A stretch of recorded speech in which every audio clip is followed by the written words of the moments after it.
Hey guys, so this is, I think, episode 5 of Connecting the Dots Backwards.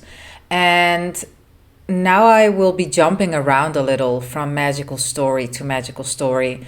So if this is the first episode you see, I am recounting all of the magical, amazing things I've experienced during the first iteration of my brand, Fra Lippo Lippi.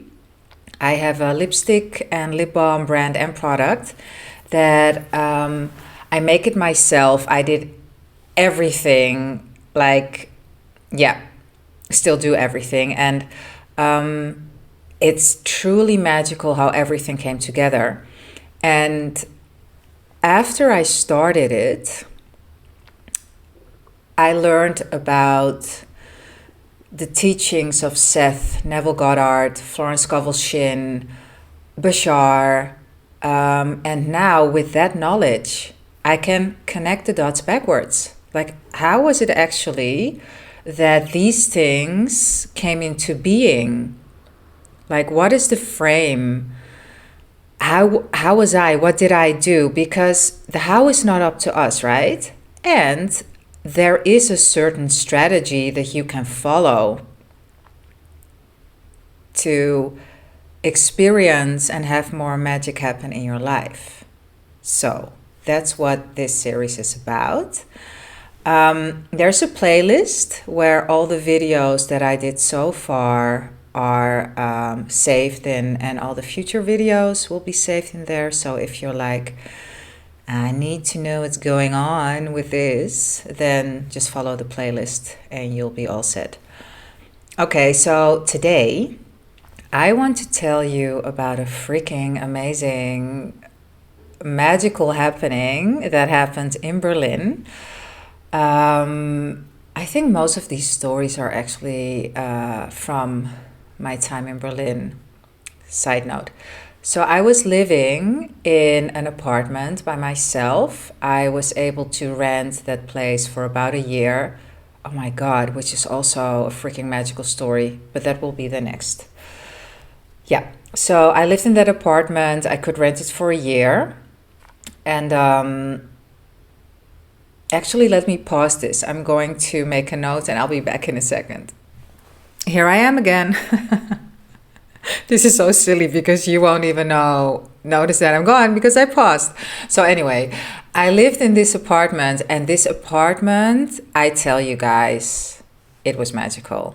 Like, yeah, you can just feel it, right? When you're somewhere and it's magical, this apartment was magical. So I was in the kitchen, and I was pacing up and down. And I thought, I want to have a sales point in France.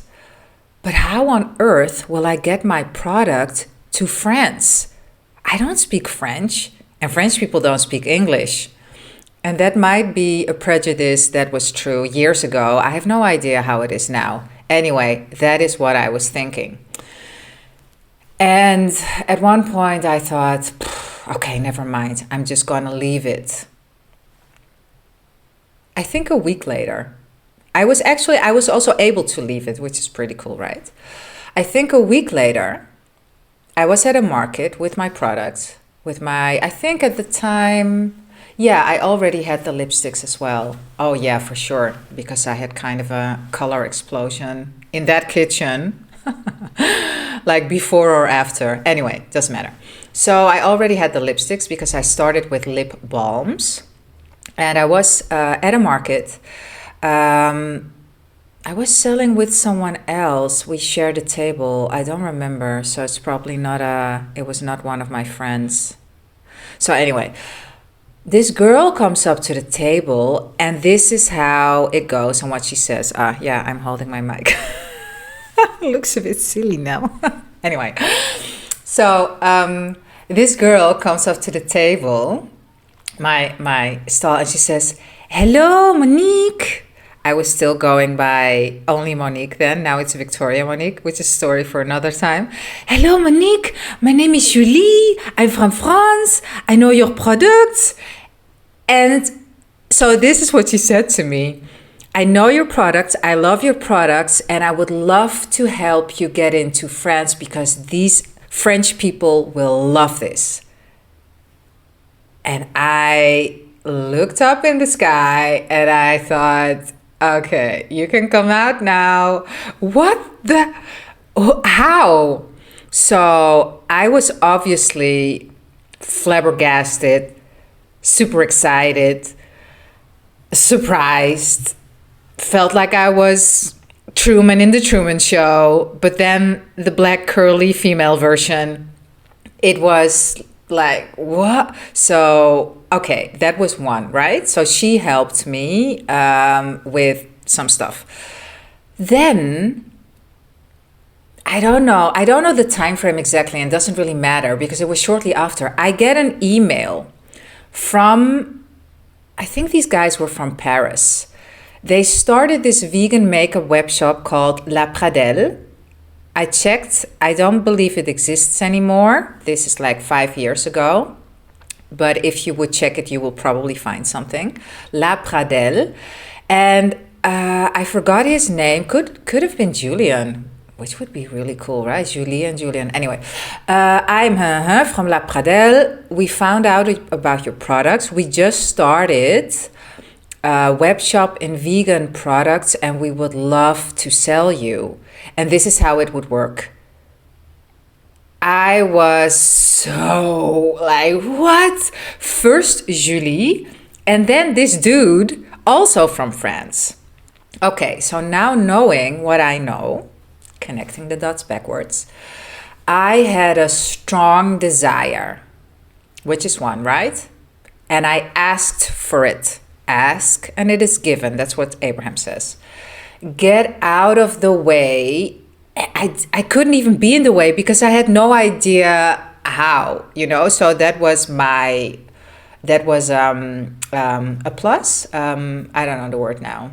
Like a pro. Yeah. I didn't even know how. So I was like, fuck it, whatever. How, like how, but not I'm going to figure out the how. I just left it. So I left it, which like surrender, leave it up to, how does Neville say it again? Well, I heard Joseph Ally say this at one point, like everyone and their mother will be involved in getting you your desire. And I don't know where he has it from. And so Neville says that the bridge of events will unfold and you will just walk into your desire. So for me, the bridge of events was this. I was at that market and Julie was able to find me at that market. I had probably made social media posts, #vegan, #vegan lipsticks. I had a website and an email address. So the dude, I think his name actually was Julien from La Pradelle, was able to send me an email. So all of these things I did because they say you have to do them, but I do them because I feel like I want to do them. So I always follow inspired action. At that time, it was not I follow inspired action without being attached to the outcome, because that's what Bashar says. Just do what you feel like you feel lit up to do. And then, don't think about, I'm doing this because from this comes that. No, you can, but you don't know what it is for. Bashar explains that oftentimes you think it's for A, but it turns out to be for D. And so through A, it was easier to get to the D, which doesn't make logical sense, but it's not a linear thing. It's a simultaneous thing. And it's the fastest way, even though, like, let's say from A to B, the fastest way would be A, B. But Bashar says, you don't know, because you might have to go a detour, but still it's the fastest way, because if you went from A to B, in between an A and B might be a pothole. And D, which will slow you down even more to get to B. And via D, you get there even sooner. You don't know. The higher self knows, and the higher self is on the mountaintop. It's Bashar. It's on the mountaintop. The lower self with a mic is talking to you and is in the valley. And the higher self speaks to me, speaks to you, not my higher self, your higher self, through the inner being, through intuition. That's it. So, this was the Paris story, or actually Paris. Yeah, I think it was Paris. And you know what? What I realized at this very moment, that actually Julie never helped me get into any stores there. The store that I was sold in France was La Pradelle. So she was a cooperative component for sure.